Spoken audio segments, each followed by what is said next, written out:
யோவான் சுவிசேஷம் 17வது அதிகாரத்திற்கு நம்முடைய வேத புத்தகத்தை திருப்பிக் கொள்வோம். யோவான் சுவிசேஷம் அதனுடைய 17வது அதிகாரம் 11வது வசனத்தையும் 13வது வசனத்தையும் வாசிக்கிறேன். நான் இனி உலகத்திலிரேன், இவர்கள் உலகத்தில் இருக்கிறார்கள். நான் உம்மிடத்திற்கு வருகிறேன். பரிசுத்த பிதாவே, நீர் எனக்கு தந்தவர்கள் நம்மை போல் ஒன்றாயிருக்கும்படி நீர் அவர்களை உம்முடைய நாமத்தினாலே காத்துக்கொள்ளும். 13வது வசனம், இப்பொழுது நான் உம்மிடத்திற்கு வருகிறேன். அவர்கள் என் சந்தோஷத்தை நிறைவாய் அடையும்படி உலகத்தில் இருக்கையில் இவைகளை சொல்லுகிறேன். நாம் வாசித்த இந்த வேத பகுதிகளை தேவன் நமக்கு ஆசீர்வதித்து தருவாராக. யோவான் சுவிசேஷம் 17வது அதிகாரத்தை நாம் தொடர்ச்சியாக சிந்தித்துக் கொண்டு வருகிறோம். ஆண்டவராகிய இயேசு கிறிஸ்துவினுடைய மகா பிரதான ஆசாரித்துவ ஜபம், ஹை பிரீஸ்ட் பிரேயர் என்று சொல்லுகிறோம்.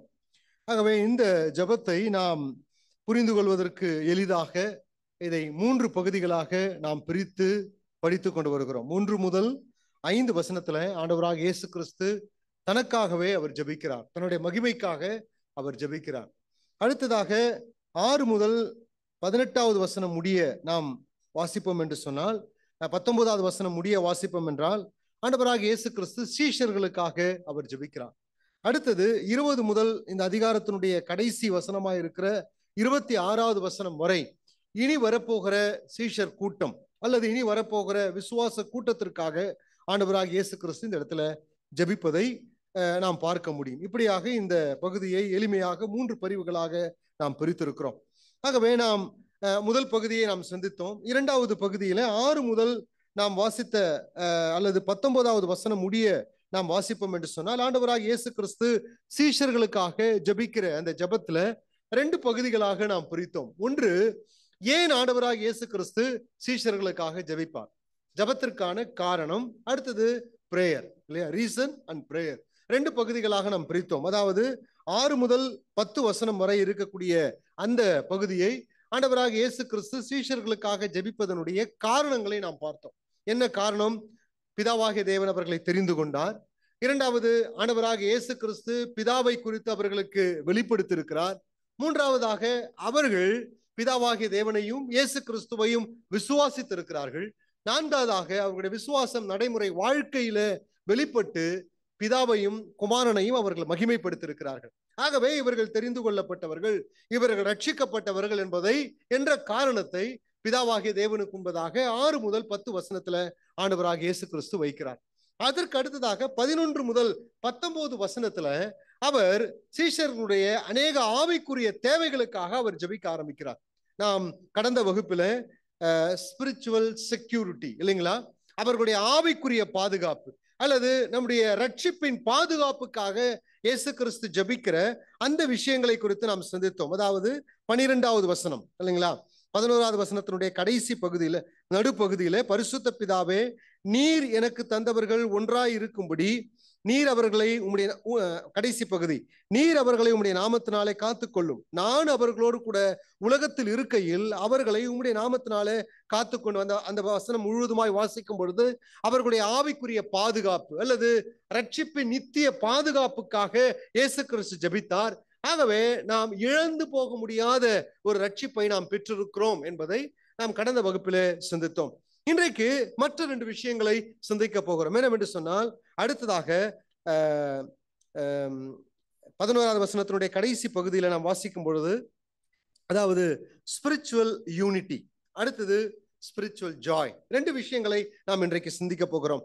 அவர்களுடைய ஆவிக்குரிய ஒற்றுமைக்காகவும் ஆவிக்குரிய சந்தோஷத்திற்காகவும் இயேசு கிறிஸ்து இப்பொழுது ஜபிக்க ஆரம்பிக்கிறார், இல்லைங்களா. இப்ப 11வது வசனத்தினுடைய அந்த கடைசி பகுதியை நான் வாசிக்கிறேன். பரிசுத்த பிதாவே, அடுத்த பகுதி, நீர் எனக்கு தந்தவர்கள் நம்மை போல் ஒன்றாய் இருக்கும்படிக்கு, இல்லையா. ஆண்டவராக இயேசு கிறிஸ்து என்ன ஜெபம் பண்றாரு பாருங்க, நீர் எனக்கு தந்தவர்கள் எப்படி இருக்கணுமா, நம்மை போல் ஒன்றாய் இருக்கும்படிக்கு. ஆகவே இந்த இடத்துல ஸ்பிரிச்சுவல் யூனிட்டி என்று சொல்லலாம், ஆவிக்குரிய ஒற்றுமை அல்லது ஒரு ஆவிக்குரிய ஒருங்கிணைப்புக்காக ஆண்டவராக இயேசு கிறிஸ்து பிதாவுக்கு முன்பாக ஜபிக்க ஆரம்பிக்கிறார், இல்லையா. ஆண்டவராக இயேசு கிறிஸ்து என்ன ஜெபம் பண்ணாலும் அதுக்கு பிதாவாகிய தேவன் என்ன செய்வாருங்க, பதில் கொடுப்பார். நாம் கடந்த வகுப்பில சிந்தித்தோம் ஸ்பிரிச்சுவல் செக்யூரிட்டி, இல்லையா, அல்லது நம்முடைய என்ன சொல்றது, செக்யூரிட்டி ஆஃப் சால்வேஷன், நம்முடைய ரட்சிப்பின் பாதுகாப்புக்காக அவர் ஜெபித்தார். நமக்கு நித்தியமான பாதுகாப்பான ரட்சிப்பு கிடைச்சிருக்கா இல்லையா? கிடைச்சிருக்கு. இப்ப எதற்காக ஜெபம் பண்றாரு? என்ன சொல்லுங்க, என்னத்துக்காக ஜெபம் பண்றாரு? ஆவிக்குரிய ஒற்றுமைக்காக ஜெபம் பண்றாரு. சபைக்குள்ள ஒற்றுமை இருக்குதா? இல்ல. நான் சொல்ற விஷயம் புரியுதுங்களா? சபைக்குள்ள ஒற்றுமை இல்ல. அப்போ இந்த இடத்துல என்ன ஒற்றுமையை ஆண்டவராக இயேசு கிறிஸ்து முன்வைக்கிறார், அதுதான் சிந்திக்க போகிறோம். அடுத்ததாக அடுத்த குறிப்பு ஸ்பிரிச்சுவல் ஜாய் கொடுத்து நாம் சிந்திக்க போகிறோம். சில வேத பண்டிதர்கள் என்ன சொல்லுகிறார்கள் என்று சொன்னால், பல்வேறுபட்ட டினாமினேஷன் உலகத்தில் இருக்குது. இப்படிப்பட்ட ஒரு டினாமினேஷன் இருக்கக்கூடாது. எல்லா சபையும் ஒன்றாக சேர்ந்துதான் நாம் தேவனை ஆராதிக்க வேண்டும். நீங்க வாட்ச்மேன் நீ அவருடைய தலைமையின் கீழ் ஸ்தாபிக்கப்பட்ட திருச்சபைகள் ஜெர்மன் தேசத்துல பல இடத்துல இருக்கு. போனீங்கன்னா கோயம்புத்தூர் பட்டணத்துல ஒரு சபை தான் இருக்கும். நம்ம கோயம்புத்தூர்ல எத்தனை சபை இருக்குங்க? நிறைய சபை இருக்கு. சென்னையில போனீங்கன்னா இப்ப 100 சபைக்கு மேல ஆயிடுச்சு. ஆனா கோயம்புத்தூர் பட்டணத்துல இருக்குன்னா ஒரு சபை. கொரிந்து பட்டணத்துல எத்தனை சபை இருந்தது? ஒரு சபை தான் இருந்தது என்று சொல்லுகிறார்கள். இல்லது ஆக்கிலா பிரிஸ்கிலா வீட்டுல ஒரு சபை கூடியிருக்கலாம் இல்லையா? எபேசு பட்டணத்துல ஒரு சபை தான் இருந்தது. அவர்கள் என்ன சொல்லுகிறார்கள்? ஒரு யூனிட்டி இருக்கணும், ஸ்பிரிச்சுவல் யூனிட்டி இருக்கணும். அப்போ நீங்க என்ன செய்றீங்க? கோயம்புத்தூர்ல ஒரு 10 சபை வச்சுக்கிறீங்க இல்லையா? அப்படி இருக்கக்கூடாது. ஸ்தல சபை என்று சொன்னால் எப்படி இருக்கணும்? ஒரு சபை தான் இல்லையா? இந்த வேத வசனத்தை அவர்கள் எடுத்து காட்டுகிறார்கள். அல்லது எல்லா டினாமினேஷன், பேப்டிஸ்ட் இருக்கிறோம், பல்வேறுபட்ட உபதேசத்தை சேர்ந்தவர்கள் இருக்கிறோம், இப்படி நாம் சிதறி இருக்கிறது கூடாது. இந்த வசனத்தின் அடிப்படையில இன்டர் டினாமினேஷன் வர்ஷிப் என்று இல்லைங்களா, பல்வேறுபட்ட உபதேசத்தை கடைபிடிக்கிறவர்கள் சேர்ந்து ஆராதிக்க வேண்டும். இதுதான் தேவனுடைய விருப்பம். அவர் அப்படிதான் ஜெபம் பண்றாரு அப்படின்னு சொல்றாங்க இல்லையா? சில பேர் என்ன சொல்றாங்கன்னா, சபைக்குள்ள இருக்கக்கூடிய பிராக்டிக்கல் யூனிட்டி இருக்கு இல்லைங்களா, நடைமுறை கிறிஸ்துவ வாழ்க்கையில சபைக்குள்ளே நாம் ஒற்றுமையாய் ஐக்கியமாய் இருக்கிறோம், அதை தான் ஆண்டவராக இயேசு கிறிஸ்து இடத்துல முன்வைக்கிறார் என்று சில பேர் பேசுகிறார்கள். சில பேர் என்ன சொல்றாங்கன்னா, ஆண்டவராக இயேசு கிறிஸ்துவனுடைய சபை சரீரம் என்று சொல்லும் பொழுது அதில் உண்மையாய் ரட்சிக்கப்பட்ட விசுவாசிகள் தான் அங்கத்தினராய் இருக்கிறார்கள் இல்லையா? ஸ்தல சபையில் அன்பிலிவர்ஸும் இருக்கலாம். ஆனால் உண்மையான தேவ திருச்சபை என்று சொல்லும் பொழுது அதில் ரட்சிக்கப்பட்டவர்கள் மாத்திரம்தான் இருக்கிறாங்க. ஆகவே இது உலகளாவிய சபை, யூனிவர்சல் சர்ச்சை பத்தி தான் ஆண்டவர் இந்த இடத்துல பேசுகிறாரை தவிர ஸ்தல சபையை குறித்து அதனுடைய ஒற்றுமையை பேசல. யூனிவர்சல் சர்ச்சினுடைய ஒற்றுமையை குறித்து ஆண்டவர் இந்த இடத்துல பேசுகிறார். இப்படி பல்வேறுபட்ட கருத்துகள் வேதாகம மாணவர்கள் மத்தியில இருக்கிறது இல்லையா? ஆனால் இந்த இடத்துல ஆண்டவராக இயேசு கிறிஸ்து எந்த ஒற்றுமையை குறித்து ஜெபிக்கிறார் என்பதை நாம் இந்த வசனத்தினுடைய பின்னணியில நாம் சிந்திக்க போகிறோம் இல்லையா? இதை நீங்க கருத்தாழமாக நீங்கள் படிப்பீர்கள் என்று சொன்னால், சபையினுடைய ஒற்றுமையை குறித்து ஆண்டவர் இந்த இடத்துல ஜெபம் பண்ணல இல்லையா? இல்லையா? கன்ஃபார்மா? சபையினுடைய ஒற்றுமையை குறித்து ஆண்டவர் ஜெபம் பண்ணல. அப்படி ஜெபம் பண்ணியிருந்தா அவருடைய ஜெபத்திற்கு பதில் கண்டிப்பாக கிடைத்திருக்கும். அப்ப சபையினுடைய ஒற்றுமை குறித்து ஆண்டவருக்கு கவலை இல்லையா? சபை ஒற்றுமையாக இருக்க வேண்டாமா? சபைக்குள் இருக்கிறவர்கள் ஐக்கியமா இருக்க வேண்டாமானா கண்டிப்பா சபைக்குள்ள இருக்கிறவர்கள் ஐக்கியமா இருக்கணும். வேத புத்தகம் அதை வலியுறுத்துகிறது. ஆவியின் கட்டினாலே ஒருவரை ஒருவர் என்ன செய்யுங்க? அன்பின் கட்டிகளாலே ஒருவரை ஒருவர் என்ன பண்ணுங்க? இணைத்து கட்டுங்கள். சபைக்குள்ள ஐக்கியமா இருக்கணும், நாம் ஒற்றுமையா இருக்க வேண்டும் என்று சொல்லி அப்போஸ்தலர் நடபடிகளிலே, நிருபங்களிலே, பல்வேறுபட்ட இடங்களிலே வேதவசனம் நமக்கு வலியுறுத்தி பேசுகிறது. ஆனால் இந்த இடத்துல லோக்கல் சபையினுடைய ஒற்றுமையை குறித்து ஆண்டவர் இந்த இடத்துல முன்வைக்கவில்லை. அதற்கு மாறாக ஆண்டவராக இயேசு கிறிஸ்து என்ன யூனிட்டியை பத்தி இந்த இடத்துல ஜெபம் பண்றார் என்பதுதான் நாம் இன்றைக்கு முதலாவதாக இந்த இடத்துல சிந்திக்க போகிறோம். அதனுடைய கான்டெக்ஸ்ட் பாருங்க, அதனுடைய பின்னணி, அந்த வசனத்தை பாருங்க. திருப்பி அந்த வசனத்தை வாசிங்க. 11வது வசனத்தினுடைய கடைசி பகுதி வாசிங்க.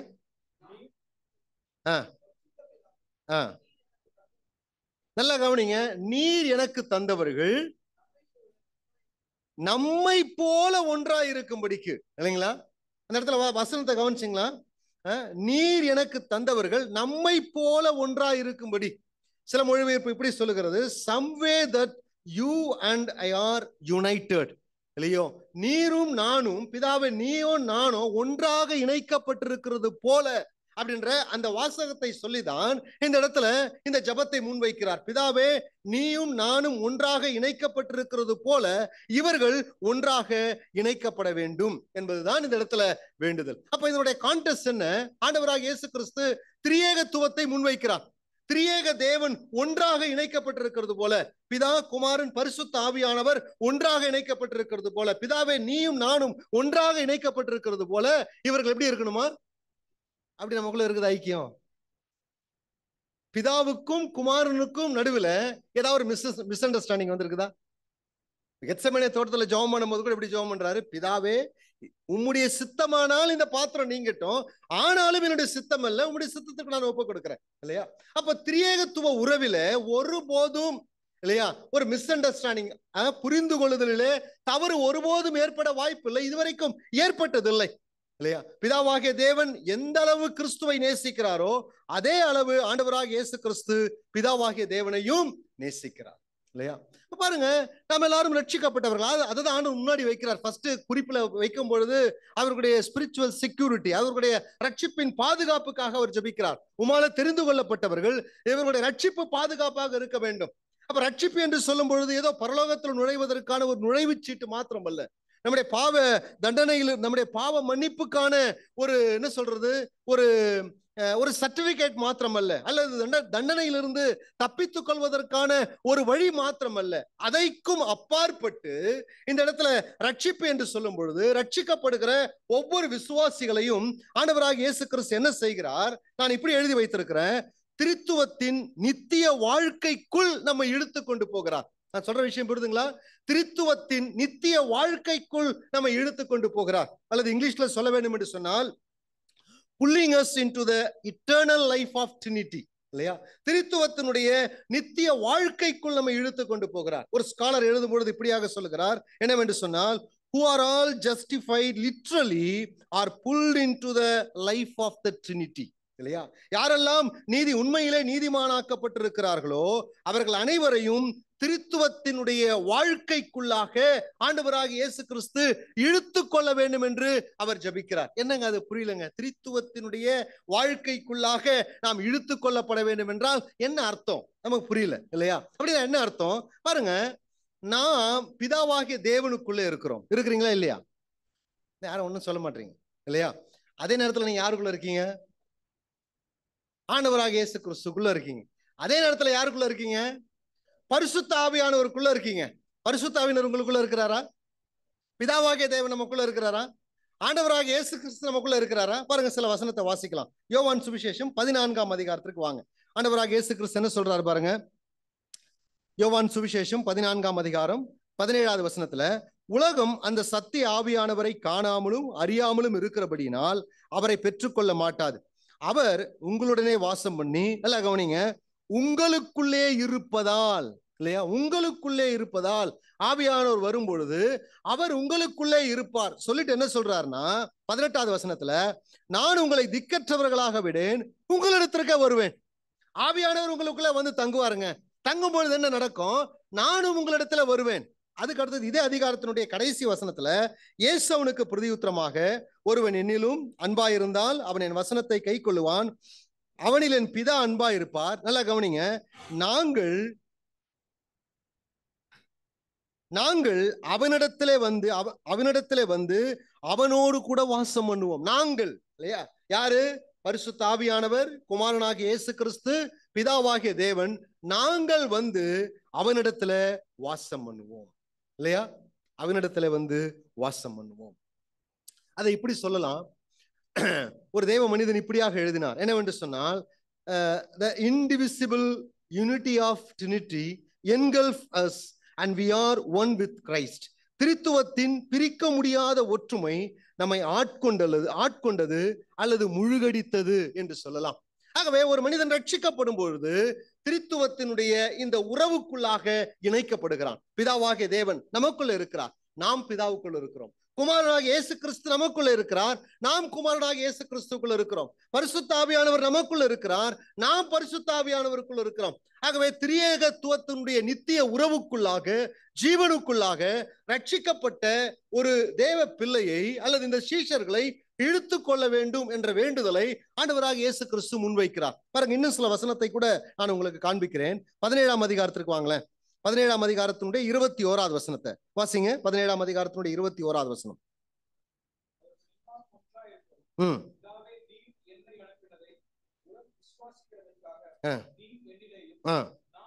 நல்லா கவனிங்க. நீர் என்னிலேயும், அடுத்தது நான் உம்மிலேயும் இருக்கிறது போல அவர்கள் எல்லாரும் எங்க ஒண்ணா இருக்கணும்? எங்கங்க? நம்மிலே ஒன்றா இருக்க வேண்டும். மறுபடியும் ஆண்டவர் அந்த ஸ்பிரிச்சுவல் யூனிட்டியை மறுபடியும் சொல்லுகிறார் அந்த இடத்துல. அடுத்தது 23வது வசனத்துக்கு வாங்களேன். 23வது வசனம் வாசிங்க.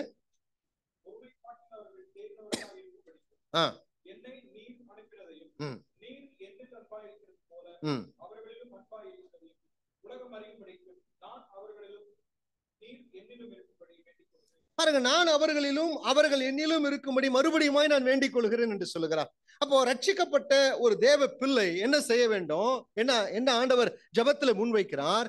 அவர்கள் திரித்துவத்தினுடைய உறவுக்குள்ளாக மூழ்கடிக்கப்பட வேண்டும். திரித்துவத்தினுடைய உறவுக்குள்ளாக அவர்கள் இழுத்துக் கொள்ளப்பட வேண்டும். பிதாவே, நான் உம்மிலே இருக்கிறது போல நீர் என்னிலே இருக்கிறது போல நாம் எல்லாரும் அவர்களுக்குள்ளே இருக்க வேண்டும், அவர்கள் நமக்குள்ளாக இருக்க வேண்டும். இந்த ஒற்றுமையை குறித்து தான் நம்ம பேசுகிறார் இந்த இடத்துல. அப்படி இருக்கும் பொழுது என்ன நடைபெறும் அப்படின்னு சொன்னா, ஒரு மனிதன் ஆண்டவராக இயேசு கிறிஸ்துவை ஏற்றுக்கொள்ளும் பொழுது, ரட்சிக்கப்படும் பொழுது, இந்த திரித்துவத்தின் உறவுக்குள்ளாக அவன் முழுகடிக்கப்படுகிறான், இழுத்துக் கொள்ளப்படுகிறான். அப்படி இழுத்துக் கொள்ளப்படும் பொழுது என்ன நடக்கும்னா, என்ன நடக்கும்?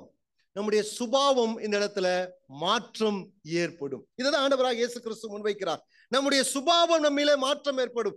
குமாரனாக இயேசு கிறிஸ்து பிதாவை எப்படி நேசிக்கிறாரோ, பிதா குமாரனை எப்படி நேசிக்கிறாரோ, அதுபோல ஒரு விசுவாசி இந்த திரியேகத்துவத்தின் உறவுக்குள்ளாக இணைக்கப்படும் பொழுது இந்த சாயல் அவனுக்குள்ளே வளர ஆரம்பிக்கிறது. அப்படி வளர ஆரம்பிக்கும் பொழுது நம்ம எல்லாம் என்ன செய்வோங்க? நம்முடைய குணலட்சணத்தில், நம்முடைய மாரல் கேரக்டர்ல நம்ம எல்லாம் என்ன செய்வோம்? ஒன்றாக ஒருங்கிணைக்கப்படுவோம். ஒருவேளை நமக்குள்ள கருத்து வேறுபாடுகள் இருக்கலாம் இல்லையா? நீங்க சொல்ற விஷயம் எனக்கு பிடிக்காம இருக்கலாம், நான் சொல்ற விஷயம் உங்களுக்கு பிடிக்காம இருக்கலாம். ஆனா நம்முடைய மாரல் கேரக்டர் அன்பு என்று சொல்லும் பொழுது அதுல என்ன செய்ய முடியும்? அன்புனா ஒரே அன்பு தானே இல்லையா? சமாதானம் சொல்லும் பொழுது எப்படி இருக்கும்? ஒரே சமாதானம் தான் இல்லையா? உறவு, ரிலேஷன்ஷிப் என்று சொல்லும் பொழுது ஒரே தேவ பிள்ளைகளுடைய ரிலேஷன்ஷிப் தான். அப்ப மாரல் கேரக்டர் என்ன செய்யும்? நம்மை ஒன்றாக இணைக்கும். நமக்குள்ளே கருத்து வேறுபாடுகள் இருக்கலாம், சொல்லக்கூடிய விஷயங்கள் ஒருவர் சொல்லுகிறது மற்றவர்களுக்கு பிடிக்காமல் இருக்கலாம். ஆனால் நமக்குள்ளே கசப்புகள், வேறுபாடுகள் இன்றி நம்முடைய சன்மார்க்க குணலட்சணம் ஒன்றாக நம்மை இணைக்கும். எப்பொழுது? நாம் ரட்சிக்கப்பட்ட பொழுது ஆண்டவராக இயேசு கிறிஸ்து என்ன ஜெபிக்கிறார்? நாம் திரியேக உறவுக்குள்ளாக ஒன்றாக இணைக்கப்பட வேண்டும். பிலிப்பியர் நிருபம் 2ஆம் அதிகாரத்தை நீங்க வாசிச்சீங்கன்னா, அங்க அப்போஸ்தலனாகிய பவுல் எழுதும் பொழுது, இயேசு கிறிஸ்துவில் இருந்த சிந்தையே உங்களில் இருக்க கடவுள் இல்லையா? எப்போ அந்த சிந்தை நமக்குள்ள வரும்? நாம் இந்த உறவுக்குள்ளாக நிலைத்திருக்கும் பொழுது, அந்த உறவை நாம் அனுபவிக்கும் பொழுது கிறிஸ்துவில் இருந்த சிந்தை நமக்குள்ள வருகிறது. எல்லாருக்கும் வருது. அப்ப நம்ம என்ன செய்யறோம்? கருத்து வேறுபாடுகள் இருந்தாலும் கிறிஸ்துவில் இருந்த சிந்தை என்ன சிந்தைங்க? என்ன சிந்தை? நீங்க ஒண்ணுன்னு சொல்றீங்க பிரதர், அது ஒண்ணு இல்ல பிரதர், 2ன்னு சொல்றேன் நான் இல்லையா? நான் 2ன்னு சொல்றேன், பிளஸர் என்ன சொல்றாரு? இல்லங்க அது 3ன்னு சொல்றாரு. இது கருத்து வேறுபாடு. ஆனா கிறிஸ்துவில் இருந்த சிந்தை என்ன சிந்தை? தாழ்மை. அதுதான் பவுல் அந்த இடத்துல எழுதுறாரு. அப்ப இந்த தாழ்மை என்ற இந்த மாரல் கேரக்டர் எப்ப வரும்னு சொன்னா, நாம் திரியேக உறவுக்குள்ளாக நிலைத்திருக்கும் பொழுது, அதை அனுபவிக்கும் பொழுது, அதுல பிணைக்கப்பட்டிருக்கும் பொழுது இந்த மாரல் கேரக்டர் நம்முடைய வாழ்க்கைக்குள்ளாக அனுபவிப்போம். வில்லியம் மெக்டொனால்ட் இதை குறித்து எழுதும் பொழுது இப்படியாக எழுதுகிறார். என்ன எழுதுகிறார்னா, யூனிட்டி ஆஃப் கிறிஸ்டியன் கேரக்டர் இல்லையா?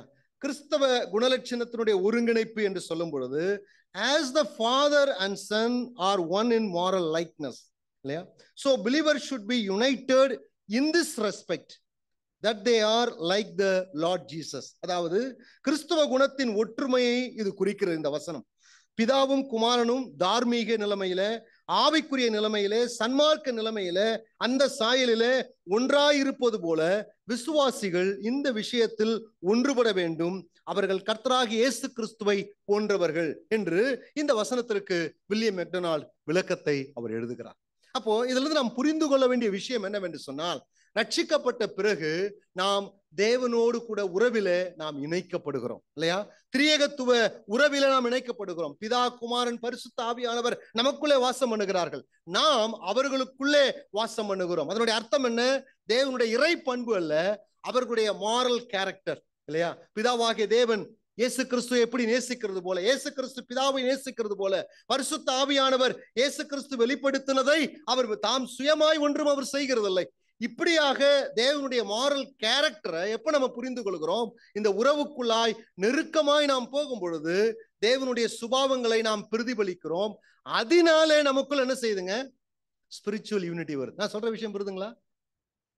தூக்கம் வருதா? நான் சொல்ற விஷயம் புரிஞ்சுதா இல்லையா சொன்னா தெரியும் இல்லையா?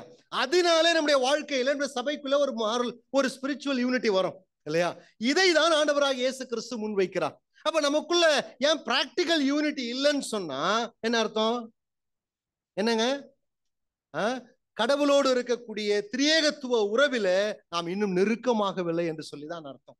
அப்படி நெருக்கமாகும் பொழுது தேவனுடைய மாரல் கேரக்டர் நம்முடைய வாழ்க்கையில பிரதிபலிக்க நாம் எல்லாம் என்ன செய்வோம், ஒரே சுபாவத்தை வெளிப்படுத்தும் பொழுது நாம் எல்லாம் ஒருங்கிணைக்கப்பட்டு ஒன்றாக ஒரே தேவ பிள்ளைகளாக ஐக்கியப்படுவோம். இன்றைக்கு நம்ம சபையின் மத்தியில் அதுதான் இல்லை இல்லையா?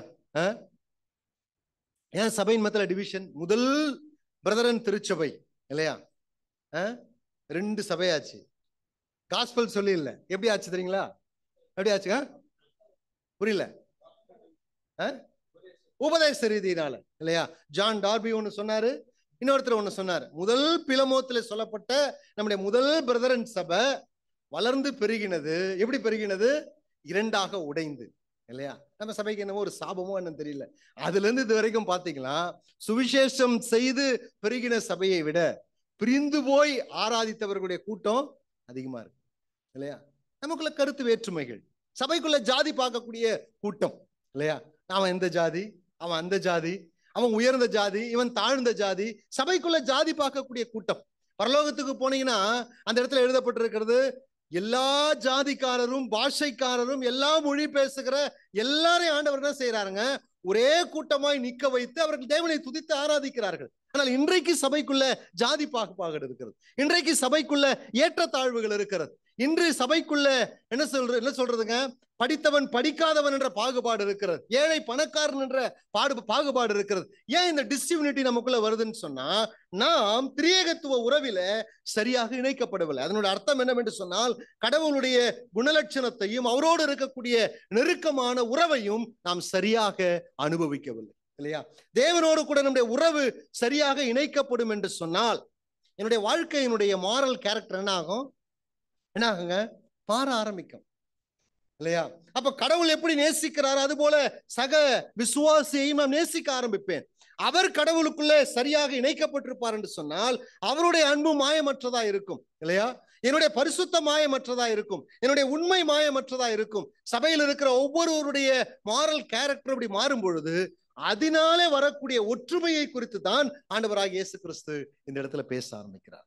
அருமையானவர்களே, நமக்கும் ஆண்டவருக்கும் இருக்கக்கூடிய உறவு எப்படி இருக்கிறது?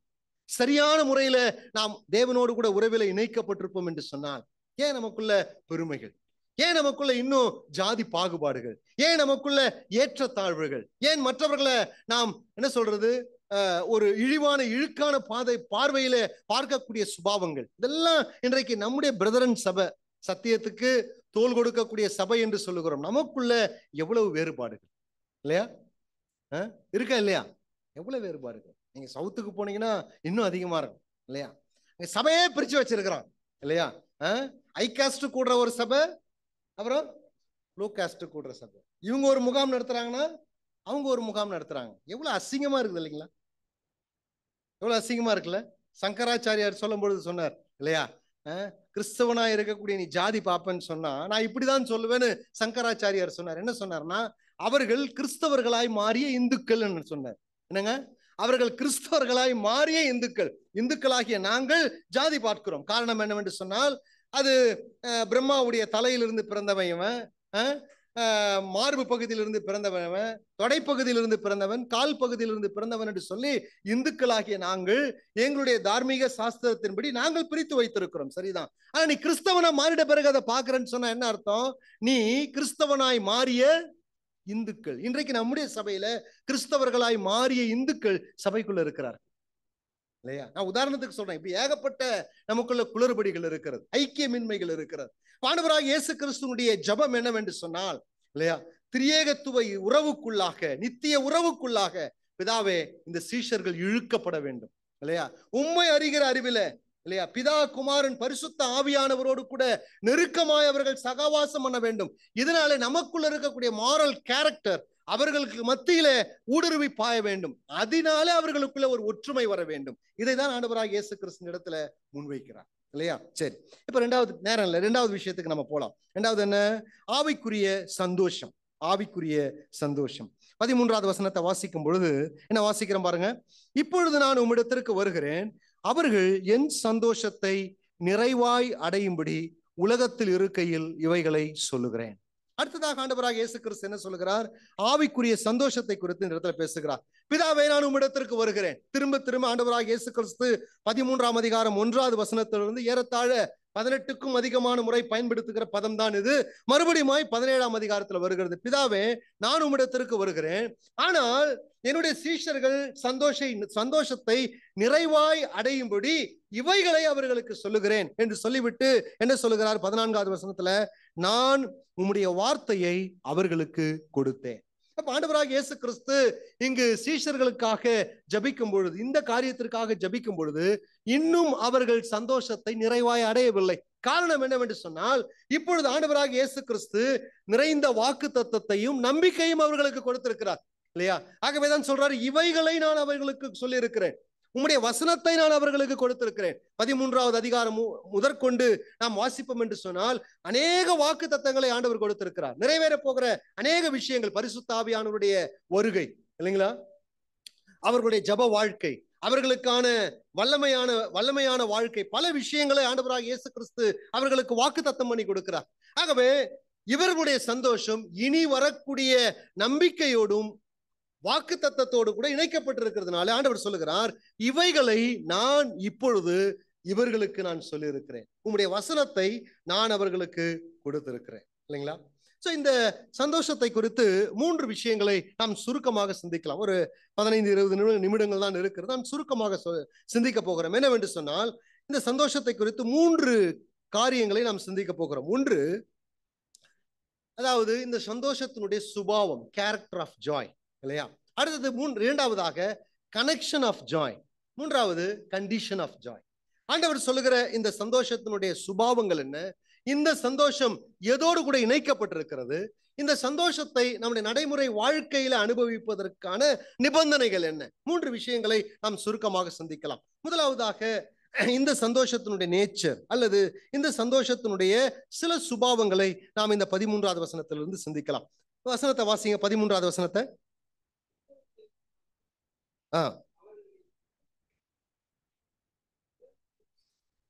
பாருங்க, இந்த வசனத்தை வாசிக்கும் பொழுது, அவர்கள் என் சந்தோஷத்தை நிறைவாய் அடையும்படிக்கு. நான் இப்படி எழுதி வைத்திருக்கிறேன். முதல் குறிப்பு, he is the author of joy. அவர்தான் இந்த சந்தோஷத்தினுடைய ஆக்கியோன் இல்லையா, அல்லது இந்த சந்தோஷத்தினுடைய காரணராய் அவர் காணப்படுகிறார் இல்லையா. என் சந்தோஷத்தை அவர்கள் அடையும்படி. இந்த சந்தோஷத்தினுடைய முதல் சுபாவம் என்ன? இந்த சந்தோஷத்தை உருவாக்குகிறவர் யார்? இந்த சந்தோஷத்தினுடைய ஊற்றும் காரணராய் இருக்கிறவர் யார்? அவர் ஆண்டவராக இயேசு கிறிஸ்து தான், தேவாதி தேவன் தான்.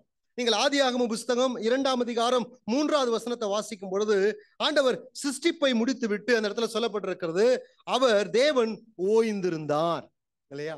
அந்த ஓய்ந்திருந்தார் என்ற வார்த்தைக்கு இன்னொரு சில மொழிபெயர்ப்புகளில் அல்லது மூல மொழியில படிக்கும் பொழுது அவர் மனமகிழ்ச்சியா இருந்தார். அடுத்ததாக ஆதியாகமம் 2ஆம் அதிகாரம் 8வது வசனத்தை வாசிக்கும் பொழுது, அவர் முதல் மனிதனை ஏதேன் என்ற தோட்டத்துக்கு கொண்டு வந்தார். ஏதேன் என்னங்க அர்த்தம்? மகிழ்ச்சி இல்லைங்களா. எரேமியா தீர்க்கதரிசன புத்தகம் 57ஆம் அதிகாரம் 19வது வசனத்தை வாசிங்களேன்.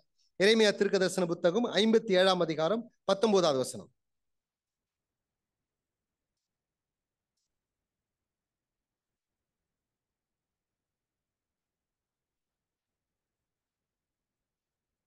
மன்னிக்கணும், 52:19 நினைக்கிறேன், வாசிங்க.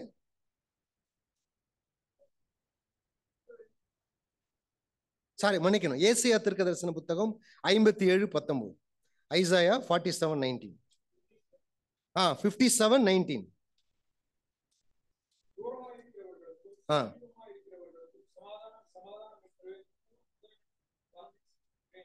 பாருங்க, இந்த இடத்துல என்ன வாசிக்கிறோம்? அவர்தான் தூரமாய் இருக்கிறவர்களுக்கும் சமீபமாய் இருக்கிறவர்களுக்கும் சமாதானம் சமாதானம் என்றும் கூறும் உதடுகளின் பலனை அவர்தான் சிருஷ்டிக்கிறார் இல்லையா? அப்ப சமாதானம் சந்தோஷம் இவைகளுடைய ஆக்கியோன் அல்லது ஊற்றும் காரணராய் இருக்கிறவர் ஆத்தர் அவர்தான். லூக்கா சுவிசேஷம் 2ஆம் அதிகாரம் 14வது வசனத்துல வாசிக்கும் பொழுது, உன்னதத்தில் இருக்கிற தேவனுக்கு மகிமையும் பூமியிலே சமாதானமும் உண்டாவதாக இல்லையா? அப்ப இந்த சந்தோஷத்தினுடைய முதல் சுபாவம் என்னவென்று சொன்னால், இதனுடைய ஆக்கியோன் அவர்தான், தேவன் தான் இல்லையா? இதனுடைய ஊற்றும் காரணராய் இருக்கிறவர் தேவன் தான். அடுத்ததாக இரண்டாவதாக ஆப்ஜெக்ட், இந்த சந்தோஷத்தினுடைய ஆப்ஜெக்ட் அல்லது பொருள் எது என்று சொன்னால் யாருங்க? இந்த சந்தோஷமே ஆண்டவராகிய இயேசு கிறிஸ்து தான். சந்தோஷத்தை உருவாக்குகிறவர் ஊற்றும் காரணராய் இருக்கிறவர் அவர் தான். இந்த இடத்துல சொல்லப்பட்டிருக்கிறது 17ஆம் அதிகாரத்துல என் சந்தோஷம் இல்லைங்களா? என் சந்தோஷம். யோவான் சுவிசேஷம் 15ஆம் அதிகாரத்துக்கு வாங்கல. யோவான் சுவிசேஷம் 15ஆம் அதிகாரத்துல வாசிக்கும் பொழுது ஆண்டவர் என்ன சொல்லுகிறார் பாருங்க, 10வது வசனத்துல, நான் என் பிதாவின் கற்பனைகளை கை கொண்டு அவருடைய அன்பில நிலைத்திருக்கிறது போல நீங்களும் என் கற்பனைகளை கை கொண்டிருந்தால் என்னுடைய அன்பில நிலைத்திருப்பீர்கள். நிலைத்திருப்பதை குறித்து பேசுகிறார், ரிலேஷன்ஷிப், உறவை குறித்து பேசிவிட்டு அடுத்தது என்ன சொல்லுகிறார்? என்னுடைய சந்தோஷம் உங்களிலே நிலைத்திருக்கும்படிக்கும் உங்கள் சந்தோஷம் நிறைவாய் இருக்கும்படிக்கும் இவைகளை சொல்லுகிறேன், இவைகளை சொல்லுகிறேன். அப்போ இந்த சந்தோஷமே ஆண்டவராகிய இயேசு கிறிஸ்து தான். அவரோடு கூட உறவில இருக்கும் பொழுது இந்த சந்தோஷத்தை நம்மால் அனுபவிக்க முடியும் இல்லையா? ஃபர்ஸ்ட் ஆத்தரை பார்த்தோம், இரண்டாவது ஆப்ஜெக்ட் ஆண்டவராகிய இயேசு கிறிஸ்து தான். ஆகவேதான் யோவான் சுவிசேஷம் 3:29 யோவான் ஸ்நானகன் சொல்லுகிறார், என்ன சொல்லுகிறார் பாருங்க, இந்த சந்தோஷம் இப்பொழுது எனக்கு சம்பூர்ணமா இருக்கிறது. காரணம் என்னவென்றால், சந்தோஷம் யாரோ அவருடைய சத்தத்தை நான் கேட்டிருக்கிறேன், இப்பொழுது மணவாளனுடைய சத்தத்தை நான் கேட்டிருக்கிறேன். ஆகவே இந்த சந்தோஷம் இப்பொழுது நிறைவாய் இருக்கிறது. 1 யோவான் 1:4 வாசிக்கும் பொழுது யோவான் நிருபத்தை எழுதும் போது என்ன காரணத்தை சொல்லி எழுதுகிறார் பாருங்க. 1 John 1 chapter 4th verse, உங்கள் சந்தோஷம் நிறைவாய் இருக்கும்படி இவைகளை உங்களுக்கு எழுதுகிறேன் இல்லையா? எப்படி நிறைவாய் இருக்கும்? அதற்கு முன் வசனத்துல, நீங்கள் எங்களோடு கூட ஐக்கியம் உள்ளவர்களாகும்படி நாங்கள் கண்டும் கேட்டும் இருக்கிறதை உங்களுக்கு அறிவிக்கிறோம். எங்களுடைய ஐக்கியம் பிதாவோடும் அவருடைய குமாரனாகிய இயேசு கிறிஸ்துவோடும் இருக்கிறது இல்லையா? இந்த சந்தோஷத்தினுடைய காரணர் பிதாவாகிய தேவன். இந்த சந்தோஷத்தினுடைய ஆப்ஜெக்ட் ஆண்டவராகிய இயேசு கிறிஸ்து தான். அவரோடு இருக்கக்கூடிய ஐக்கியத்தினால உங்கள் சந்தோஷம் நிறைவாய் இருக்கும்படி இவைகளை நான் உங்களுக்கு எழுதுகிறேன் இல்லையா? அப்போ ஆத்தர், ஆப்ஜெக்ட் பார்த்தோம். இரண்டாவது, இந்த சந்தோஷத்தினுடைய மூன்றாவது சுபாவம், மூன்றாவது கேரக்டர் என்னன்னு சொன்னா, இந்த சந்தோஷம் யாருக்குள் வருகிறதோ அவர்களை ஆளுகை செய்யும் இல்லையா? என்ன வாசிக்கிறோம் பாருங்க, யோவான் 17:13 வாசிங்களேன். 17:13 வாசிங்க. என்ன வாசிக்கிறோம் அந்த இடத்துல?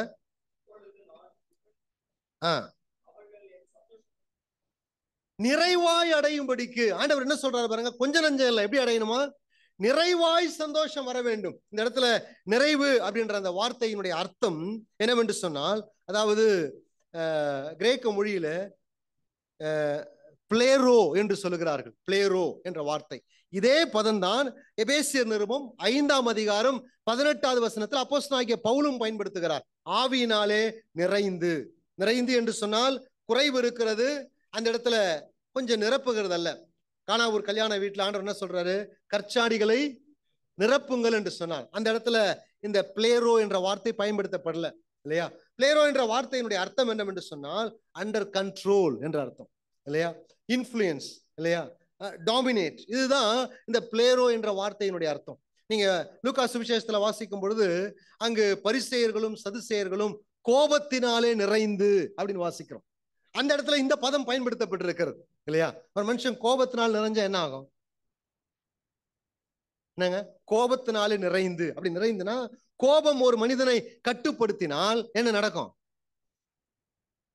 யாரும் நீங்களும் கோபமே படாத ஆள் மாதிரி இருக்கிறீங்களே, என்ன நடக்கும்? கோபம் வந்ததுன்னா, கோபம் ஒரு மனுஷனுடைய வாழ்க்கையை கட்டுப்படுத்தி சொன்னா என்ன நடக்குங்க? கண்ட்ரோல் இல்லாம பேச்சு வரும், அடிதடி வரும், சண்டை வரும், கைகலப்பு வரும். ஏன்? கோபம் வாழ்க்கையை கண்ட்ரோல் பண்ணுது இல்லையா? துக்கத்தினாலே நிறைந்து அப்படின்னு வாசிக்கிறோம் சில இடத்துல. இந்த யோவான் 14ஆம் அதிகாரத்துல வாசிக்கிறோம். துக்கம் ஒரு மனிதனை கட்டுப்படுத்துச்சுன்னா என்ன ஆகும்? எல்லா நோயும் வரும் இல்லையா? அப்போ ஆண்டவராகிய இயேசு கிறிஸ்து என்ன சொல்லுகிறார்? என் சந்தோஷத்தை அவர்கள் நிறைவாய் அடையும்படி. அப்படின்னா என்ன அர்த்தம்? ஏற்கனவே கொஞ்சம் இருக்குது, இன்னும் கொஞ்சம் வரணும் என்ற அர்த்தத்தில் ஆண்டவராகிய இயேசு கிறிஸ்து இடத்துல ஜபிக்கல. என்ன?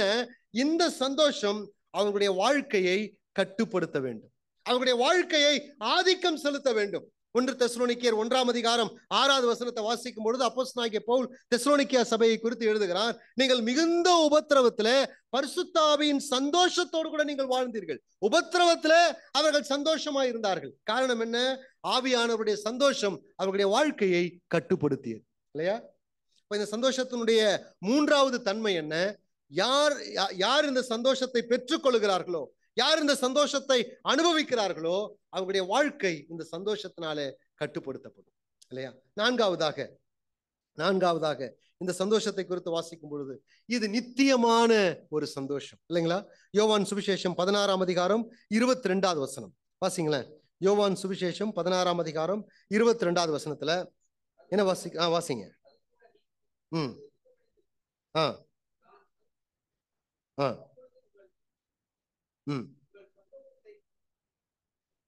உங்கள் சந்தோஷத்தை ஒருவனும் உங்களிடத்திலிருந்து எடுத்து போட முடியாது. நித்தியமான ஒரு சந்தோஷம், என்றென்றும் நம்மோடு கூட வாசம் பண்ணுகிற ஒரு சந்தோஷம் இல்லையா? நித்தியமான ஒரு சந்தோஷமா இருக்கிறது. 5வதாக இந்த சந்தோஷம் கிறிஸ்துவின் ஜபத்திற்கு பதிலாய் கிடைத்த ஒரு சந்தோஷம் இல்லையா? ஆண்டவர் தான் ஜெபம் பண்றார் இந்த சந்தோஷத்துக்காக. ஆண்டவரே, இந்த சந்தோஷத்தை சீஷர்கள் நிறைவாய் அடைய வேண்டும் என்று சொல்லி இல்லையா? கிறிஸ்துவின் ஜபத்திற்கு பதிலாய் கிடைத்த ஒரு சந்தோஷம். எப்போ இந்த சந்தோஷம் நமக்கு கிடைச்சதுங்க? யாரும் கிடைச்சதா இல்லையா? எப்ப கிடைச்சது? பரிசுத்த ஆவியானவர் நமக்குள்ளே வந்த பொழுது. பரிசுத்த ஆவியானவர் வந்த பொழுது என்ன வாசிக்கிறோம்? ஆவியின் கனியோ அன்பு, சந்தோஷம்.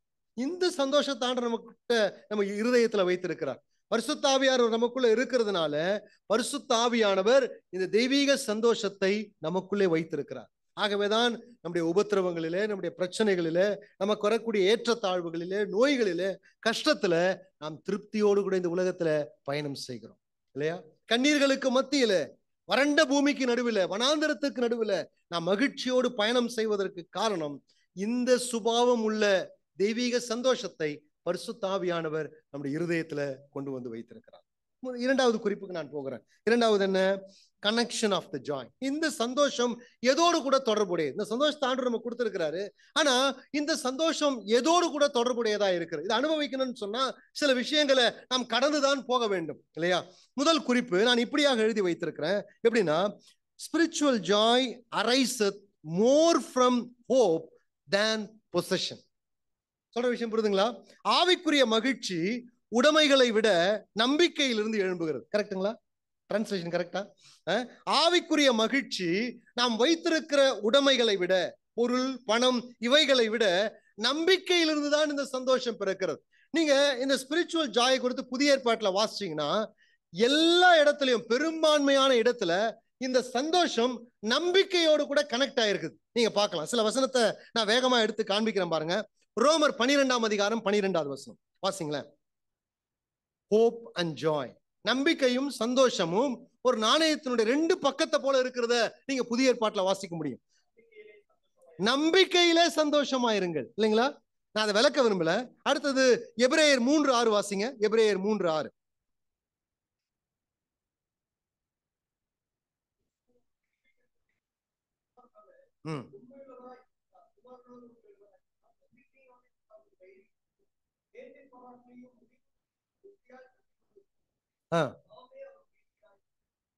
இல்ல, சந்தோஷம் உண்டாகும் நம்பிக்கையை பற்றி கொண்டிருக்கும் வருதுங்களா? 6வது வசனம் வாசிங்க. வாசிங்க.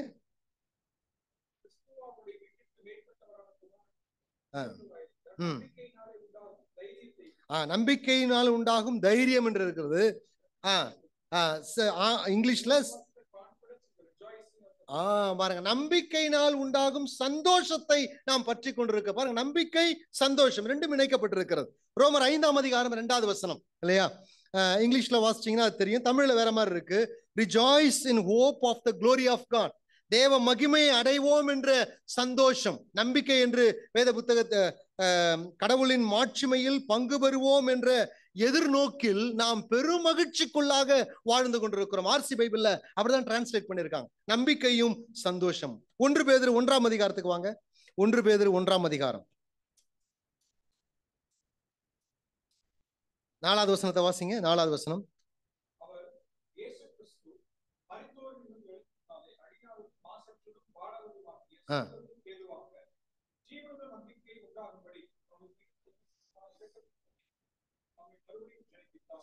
ஐந்தாவது வசனத்துடைய கடைசி பகுதியில அந்த சுதந்திரம், அதாவது 4வது வசனத்துல சொல்லப்பட்ட அந்த நம்பிக்கை, அந்த சுதந்திரம் பரலோகத்துல வைக்கப்பட்டிருக்கிறது. 6வது வசனத்துல நீங்கள் மிகவும் சந்தோஷப்படுகிறீர்கள். இப்ப நம்பிக்கை அழியாத, மாசற்ற, வாடாத நம்பிக்கையோடு கூட நம்முடைய சந்தோஷம் இணைக்கப்பட்டிருக்கிறது இல்லைங்களா? இப்ப நமக்கு ஒரு நம்பிக்கை இருக்கிறது, ஒரு வருங்காலம் இருக்கிறது, நமக்கு ஒரு வாழ்வு இருக்கிறது, நமக்கு ஒரு சுதந்திரம் இருக்கிறது. நாம் பரலோகத்தில் அவரை போல இருக்க போகிறோம். நாம் ஒரு நாளில் அழிவில்லாத சரீரத்தை நாம் பெறப்போகிறோம். நமக்கான ஒரு மேன்மையான வீடு இருக்கிறது. இந்த நம்பிக்கை தான் இந்த உலகத்துல நாம் உபத்திரவப்படும் பொழுதும் கஷ்டப்படும் பொழுதும் அதை சகித்து சந்தோஷமாய் வாழ்வதற்கு உதவி செய்கிறது. எதிர்காலத்தை பத்தி ஒரு நம்பிக்கையே இல்லைன்னு வச்சுக்கங்க, நிகழ்காலத்துல எங்க சந்தோஷமா இருக்கணும் இல்லையா? எதிர்காலத்தை பத்தி ஒரு நம்பிக்கையே இல்லைன்னு சொன்னா நிகழ்காலத்துல பிரச்சனையும் பாடுகளையும் சகிச்சு சந்தோஷமா இருக்கிற நம்மளை போல முட்டாள் உலகத்துல வேற யாரும் இருக்க மாட்டாங்க. ஆகவேதான் எபிரேயர் புத்தகத்துல நம்ம வாசிக்கிறோம், 11ஆம் அதிகாரத்துல வாசிக்கும் பொழுது, மோசேயை குறித்து எழுதும் பொழுது, அவன் எதிர்காலத்தை மையமாக வைத்து இல்லைங்களா, வரப்போகிற விஷயத்தை மையமாய் வைத்து அனித்தியமான பாவ சந்தோஷங்களை அவன் உதாசீனப்படுத்தினான், அதை விட்டு வெளியே வந்தான் என்று நம்ம வாசிக்கிறோம். ஆகவே நம்முடைய சந்தோஷம் எதிர்கால நம்பிக்கையோடு கூட தொடர்பு படுத்தப்பட்டிருக்கிறது. நாம் வைத்திருக்கிற பொருள், நாம் வைத்திருக்கக்கூடிய வீடு, நம்முடைய ஆஸ்தி, நம்முடைய பணத்தோடு அல்ல, நம்முடைய எதிர்கால நம்பிக்கையோடு கூட. ஆகவேதான் நாம் ஒன்றுமே இல்லாமல் போனாலும் நமக்கு ஒரு நம்பிக்கை இருக்கிறது இல்லையா? நமக்கு ஒரு எதிர்காலம் இருக்கிறது, நமக்கு ஒரு இடம் இருக்கிறது, நமக்கு ஒரு ரட்சகர் இருக்கிறார், நமக்கு ஒரு ஆசாரியர் இருக்கிறார் இல்லையா? நமக்கு அழிவில்லாத கைவேலை இல்லாத ஒரு வீடு இருக்கிறது. நான் அவரை போல ஒரு நாளில இருப்பேன். இந்த நம்பிக்கை தான் இந்த நிகழ்கால வாழ்க்கையில நாம் சந்தோஷமா இருக்கிறதற்கு நம்மை உற்சாகப்படுத்துகிறது. இரண்டாவதாக இப்படி எழுதி வைச்சிருக்கிறேன், ஆவிக்குரிய மகிழ்ச்சி செழிப்பை விட துன்பத்தில் தான் அதிகமாக உணரப்படுகிறது. The spiritual joy is more felt in adversity than prosperity. இல்லைங்களா? ஆவிக்குரிய மகிழ்ச்சி என்பது நம்முடைய செழிப்பில் அல்ல, நாம் உபத்திரவப்படும் பொழுது அல்லது துன்பத்துல தான் அதிகமாக உணர்கிறோம் இல்லையா? நீங்க சந்தோஷமா இருக்கணும் என்ன செய்யணுமா? யாரும் ஒன்றும் சொல்ல மாட்டீங்க. சந்தோஷமா இருக்கணும் என்ன செய்யணும்? துன்பப்படணும் இல்லையா? உலகத்துல சந்தோஷமா இருக்கணும் என்ன செய்யணும்? துன்பப்படக்கூடாது இல்லையா? ஆனா பைபிள் பாருங்க, ரொம்ப அப்படியே அந்த கூற்று பிரின்சிபல் நேர் ஆப்போசிட்டா தான் சொல்லப்பட்டிருக்கிறது. பாருங்க, சில வசனத்தை மாத்திரம் நான் வாசிக்கிறேன். 1 பேதுரு 1ஆம் அதிகாரம் 6வது வசனம் இல்லையா? நம்ம வாசித்த அதே வசனம் தான். இதுல நீங்கள் மிகவும் சந்தோஷப்படுகிறீர்கள், இந்த நம்பிக்கை இருக்கிறதுனால. என்றாலும் துன்பப்பட வேண்டியது அவசியமானதால் இப்பொழுது கொஞ்ச காலம் பலவிதமான சோதனையினாலே நீங்கள் துக்கப்படுகிறீர்கள். ரோமர் 5ஆம் அதிகாரம் 4வது வசனத்துல உபத்திரவத்திலும் நாங்கள் மேன்மை பாராட்டுகிறோம். 2 கொரிந்தியர் 1ஆம் அதிகாரம் 5வது வசனத்துல எப்படி எனில் கிறிஸ்துவனுடைய பாடுகள் எங்களிடத்துல பெருகிறது போல கிறிஸ்துவினாலே வரக்கூடிய ஆறுதலும் எங்கள் வாழ்க்கையில பெறுகிறது. ஆகவேதான் அப்போஸ்தலர் நடபடிகளை வாசிக்கிறோம், அவர்களை அடித்து வீட்டுக்கு அனுப்புறாங்க. அவங்க என்ன சொல்றாங்க? கிறிஸ்துவுக்காக நாங்கள் பாடுபடுவதை குறித்து அவர்கள் சந்தோஷப்பட்டார்கள். பவுலும் சீலாவும் அடித்து தொழுமரத்துல மாட்டப்பட்டிருக்கிறார்கள். அப்ப உங்களுக்கு என்ன இருக்குதுங்க? அப்போ இந்த சந்தோஷத்தை அனுபவிக்கணும் என்ன வேணும்? பாடுகள் வேண்டும் இல்லையா? அதான் 1 பேதுரு புத்தகத்துல வாசிக்கிறோம். ஆகவேதான் சொன்ன, இந்த சந்தோஷம் அதிகமாக நம்முடைய செழிப்பில் அல்ல, நம்முடைய துன்பத்துல தான் அதிகமாக உணர முடியும். நம் பாடுகளுக்குள்ளாக, கஷ்டத்திற்குள்ளாக, நம்முடைய வாழ்க்கை வனாந்திர பாதைக்குள்ளாக பயணிக்கும் பொழுதுதான் இந்த சந்தோஷத்தை நம்மால அதிகமாக அனுபவிக்க முடியும். செழிப்பா இருக்கும் பொழுது இல்லை இல்லையா? மூன்றாவதாக,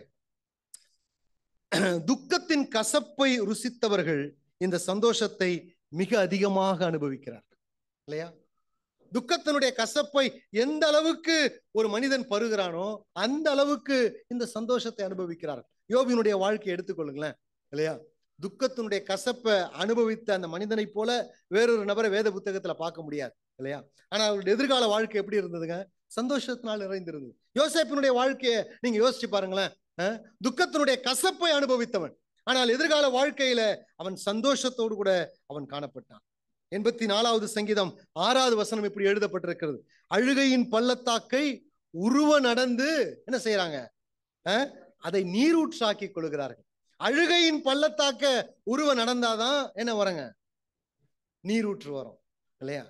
அழுகையின் பள்ளத்தாக்கை கடக்காமல் நீரூற்றை நம்மால் அனுபவிக்க முடியாது என்று சொல்லி சங்கீதம் சொல்லுகிறது. ஆகவே துக்கத்தின் கசப்பில தான் இந்த சந்தோஷத்தை அதிகமாக நம்மால் அனுபவிக்க முடியும், இல்லையா? Connection of joy. கடைசியாக கண்டிஷன் ஆஃப் த ஜாய். இந்த சந்தோஷத்தை அனுபவிப்பதற்கான சில நிபந்தனை, நிறைய நிபந்தனைகள் இருக்கிறது. 3 விஷயத்தை மாத்திரம் சொல்றேன். முதலாவதாக யோவான் 17ஆம் அதிகாரம் 14வது வசனம். யோவான் 17:14 என்ன வாசிக்கிறோம்? இப்பொழுது 13ல வாசிக்கிறேன். இப்பொழுது நான் உம்மிடத்திற்கு வருகிறேன், அவர்கள் என் சந்தோஷத்தை நிறைவாய் அடையும்படி உலகத்தில் இருக்கையில் இவைகளுக்கு சொல்லுகிறேன். அப்படி சொல்லிட்டு ஆண்டவர் என்ன சொல்றாரு? நான் உம்முடைய வார்த்தையை அவர்களுக்கு கொடுத்தேன். இப்ப கண்டிஷன் ஆஃப் த ஜாய் என்ன? முதலாவது வேர்ட் ஆஃப் காட், தேவனுடைய வார்த்தை. தேவனுடைய வார்த்தை எந்த அளவுக்கு நம்மோடு கூட நெருக்கமா இருக்கிறதோ, தேவனுடைய வார்த்தையோடு கூட எந்த அளவுக்கு நாம் சகவாசம் செய்கிறோமோ அந்த அளவுக்கு நாம் இந்த சந்தோஷத்தை நம்மால் அனுபவிக்க முடியும். ஆகவே தான் ஆண்டவர் சொல்றாரு, என் கற்பனைகளை கை கொண்டு என் அன்பில நிலைத்திருங்கள், உங்கள் சந்தோஷம் நிறைவாய் இருக்கும்படியும், இல்லையா? உங்கள் சந்தோஷம் நிறைவாய் இருக்கும்படிக்கு நான் இவைகளை உங்களுக்கு சொல்லுகிறேன். 119வது சங்கீதம் 107வது வசனம் 117வது வசனத்துல வாசிக்கிறோம், உம்முடைய வேதம் என்னுடைய மனமகிழ்ச்சி, இல்லையா? அப்போ இந்த சந்தோஷத்தை அனுபவிப்பதற்கான கண்டிஷன் என்ன? இந்த சந்தோஷத்தை நாம் அனுபவிப்பதற்கு நம்மை பயிற்சி படுத்துகிறது எது? தேவனுடைய வார்த்தை, வேர்ட் ஆஃப் காட். இரண்டாவதாக பிரசன்ஸ் ஆஃப் காட். சங்கீதம் 16:11 வாசிங்களேன். சங்கீதம் 16:11 வாசிங்க. 16வது சங்கீதம் 11வது வசனம். 16:11.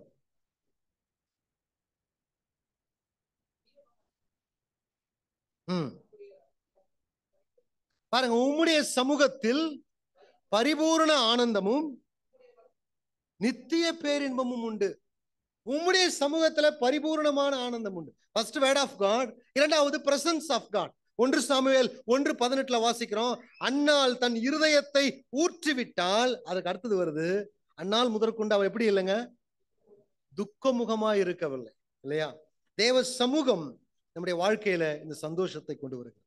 தேவனுடைய வார்த்தை கொண்டு வருகிறது, தேவனுடைய சமூகம் கொண்டு வருகிறது. மூன்றாவதாக the grace of God. தேவனுடைய கிருபை வேணுங்க இந்த சந்தோஷம் அனுபவிக்கிறதுக்கு. வாசிங்களா 90வது சங்கீதம் 14வது வசனம். 90:14 வாசிங்க. 90வது சங்கீதம் 90:14.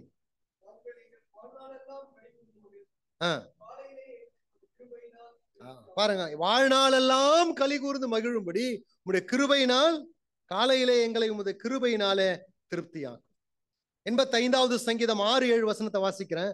உமது ஜனங்கள் உம்மில் மகிழும்படி நீர் எங்களை திரும்ப உயிர்ப்பிக்க மாட்டீரோ? அடுத்த வசனம், கர்த்தாவே உமது கிருபையை எங்களுக்கு காண்பியும், உமது ரட்சிப்பை எங்களுக்கு அருளி செய்யும், நாங்கள் மகிழ்ச்சியா இருக்கும்படிக்கு உம்முடைய கிருபை எங்கள் மேல் ஊற்றுவதாக. தேவனுடைய இரக்கம், தேவனுடைய கிருபையை யார் அதிகமாய் அனுபவிக்கிறார்களோ, சார்ந்து கொள்கிறார்களோ, இந்த ஆவிக்குரிய சந்தோஷத்தை அவருடைய வாழ்க்கையில அனுபவிக்க முடியும், இல்லையா?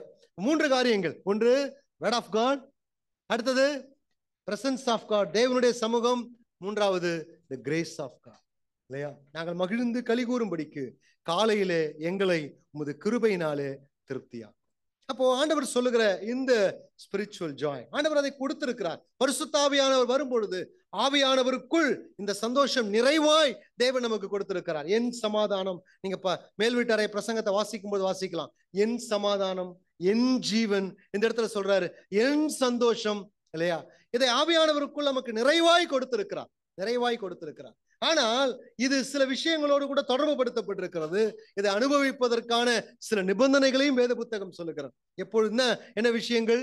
எதிர்கால நம்பிக்கையோடு கூட இந்த சந்தோஷம் தொடர்புடையதா இருக்கிறது. எப்பொழுதெல்லாம் நம்முடைய எதிர்கால நம்பிக்கையை குறித்து நாம் மேன்மை பாராட்டுகிறோமோ, அதன் மேல் நம்முடைய இருதயத்தை, நம்முடைய கவனத்தை வைக்கிறோமோ, அப்பொழுதெல்லாம் இந்த சந்தோஷத்தை நம்மால் அனுபவிக்கணும். எந்த அளவுக்கு நாம் பாடுகள் துன்பத்திற்குள்ளாய் கடந்து செல்லுகிறோமோ, துக்கத்தினுடைய கசப்பை அனுபவிக்கிறோமோ, அப்பொழுது ஆவியானவர் நம்முடைய இருதயத்திலிருந்து இந்த சந்தோஷத்தின் ஊற்றை நாம் அனுபவிக்க உதவி செய்கிறார்.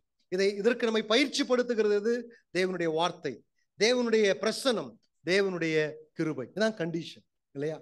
கேரக்டர், கனெக்ஷன், அடுத்தது கண்டிஷன். 3 விஷயங்களை நாம் சிந்தித்தோம். யாருக்குள்ளும் இந்த சந்தோஷம் எல்லாம் இல்லை, எல்லாருக்குள்ளும் இந்த சந்தோஷம் இருக்கிறது. ஆனா நம்ம எப்படி நாம அதை அனுபவிக்கிறோம், இல்லையா? அதுதான் கேள்விக்குறியா இருக்கிறது. ஆகவே ஆண்டவருடைய ஜெபத்தை கேட்டு, நம்முடைய பிரதான ஆசாரியனுடைய ஜெபத்தை கேட்டு பரிசுத்த ஆவியானவர் வரும்பொழுது பரிசுத்த ஆவியானவருக்குள் நிறைவான சந்தோஷத்தை பிதாவாகிய தேவன் நமக்கு ஆல்ரெடி என்ன செய்திருக்கிறாரு? ப்ரொவைட் பண்ணிட்டார் இல்லையா? அனுபவிப்பது நம்முடைய கரத்துல தான் இருக்கு. அந்த சந்தோஷத்திற்கென்று சில சுபாவங்கள் இருக்கிறது, நாம் பார்த்தோம். அதனுடைய ஆத்தர், அதனுடைய ஆப்ஜெக்ட் இல்லையா, அது எப்படி கண்ட்ரோல் பண்ணுது, அது இட்டர்னல் ஜாய், எல்லாமே அதனுடைய கேரக்டர். இந்த சந்தோஷம் நம்முடைய இருதயத்தில் இருக்கிறது. ஆனால் அது சில விஷயங்களோடு கூட தொடர்பு படுத்தப்பட்டிருக்கிறது. நாம் அனுபவிப்பதற்கு நம்மை ஆயத்தப்படுத்த சில நிபந்தனைகளையும் தேவன் வேத புத்தகத்துல எழுதி வைத்திருக்கிறார். ஆகவே இந்த சந்தோஷம் வருங்காலத்துல நானும் நீங்களும் அனுபவிக்க தேவன் நமக்கு உதவி செய்வாராக. ஆமென். ஜெபிக்கலாம். பரலோக பிதாவே, நாங்கள் உம்மை துதிக்கிறோம், நாங்கள் உம்மை ஸ்தோத்திரிக்கிறோம். இந்த இரவு நேரத்துல நாங்கள் உம்முடைய சமூகத்துல கூடி வந்து உம்முடைய வேத வார்த்தையை நாங்கள் சிந்திக்க எங்களுக்கு நீ உதவி செய்திருக்கிறீர்கள். நாங்கள் உமக்கு துதிக்கிறோம் ஆண்டவரே. கர்த்தாவே, பிதாவே, நான் உம்மிலேயும் நீர் என்னிலேயும் இருக்கிறது போல இவர்கள் எல்லாரும் நம்மில் ஒன்றாய் இருக்க வேண்டும் என்று சொல்லி ஆவிக்குரிய ஐக்கியத்திற்காக அல்லது ஒற்றுமைக்காக ஜெபித்த அந்த வார்த்தையை குறித்து நாங்கள் சிந்திச்சோம் ஆண்டவரே. ஆவிக்குரிய ஒற்றுமை என்ற தலைப்புல ஆம் தகப்பனே, திரியேகத்துவ உறவுக்குள்ளாய் நாங்கள் முழுகடிக்கப்பட வேண்டும், இழுத்து கொள்ளப்பட வேண்டும், திரியேகத்துவ உறவுக்குள்ளாய் நாங்கள் தங்கி இருக்க வேண்டும் என்று சொல்லி ஆண்டவரே, நீர் பிதாவாகிய தேவனை வேண்டிக் கொண்டதன் அடிப்படையில நாங்கள் இன்றைக்கு பிதாவாகிய தேவனுக்குள்ள, பரிசுத்த ஆவியானவருக்குள், குமாரனாகிய இயேசு கிறிஸ்துவுக்குள், திரியேக தேவன் எங்களுக்குள் வாசம் பண்ணுகிறார். ஆண்டவரே, நாங்கள் உம்மோடு கூட நெருக்கமாய் இருந்து உம்முடைய உறவை அனுபவித்து உம்முடைய மாரல் கேரக்டர், உம்முடைய சன்மார்க்க சுபாவங்கள் எங்கள் வாழ்க்கையில பிரதிபலிப்பதனால எங்கள் சபைக்குள்ளாக ஒரு நெருக்கமான ஐக்கியத்தை எங்கள் வாழ்க்கையில கொண்டு வர வேண்டும் என்று நாங்கள் வேண்டுதல் செய்கிறோம்.